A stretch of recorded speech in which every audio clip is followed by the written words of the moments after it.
Perintis kaki lima boncos, coba simak ini. Ustadz Fajar Shodid, alumni Gontor 98, founder FAC Institute. Dari belajar pembukuan secara otodidak, kini ia menjadi ahli financial management yang menangani klien dari UMKM hingga perusahaan nasional dan multinasional. FAC Institute adalah perusahaan yang saya bangun sendiri tahun 2013. FAC Institute adalah perusahaan jasa pendidikan akuntansi.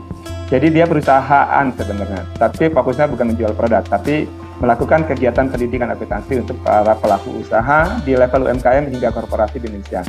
Saya melihat banyak pengusaha di Indonesia yang ketika merintis usaha, merekrut karyawan berdasarkan integritas, bukan kompetensi atau skill. Melalui FAC Institute, ia membantu bisnis membangun sistem keuangan yang rapi, sehat, dan siap naik kelas. Kiai Hasan saat itu menasihati kami pengurus Forbis, alumni Gontor itu silaturahminya sudah bagus, secara kultur sudah bagus.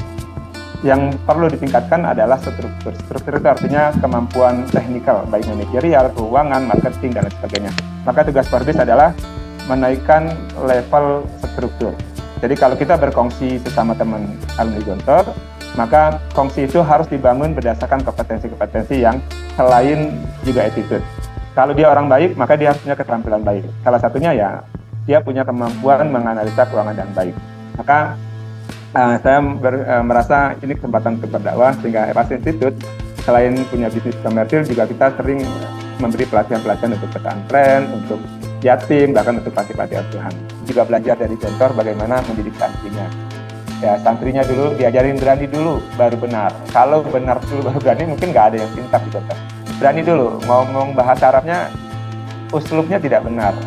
Terus kaidahnya tidak benar, grammarnya tidak benar. Yang penting ngomong dulu. Nahwu sarafnya nggak benar, yang penting berani dulu. Setelah berani, baru benar. Nah, itulah yang kami lakukan di beberapa klien kami. Mengikuti nasihat Pak Syukri, berikan apa yang kamu mampu sekecil apapun. Untuk naik kelas, ya mau nggak mau harus punya alat ukur. Kita mengukur bisnis ya salah satunya dari kinerja keuangan. Jadi tetaplah mencatat, walaupun merasa belum perlu. Tidak usah nunggu perusahaannya besar baru mencatat.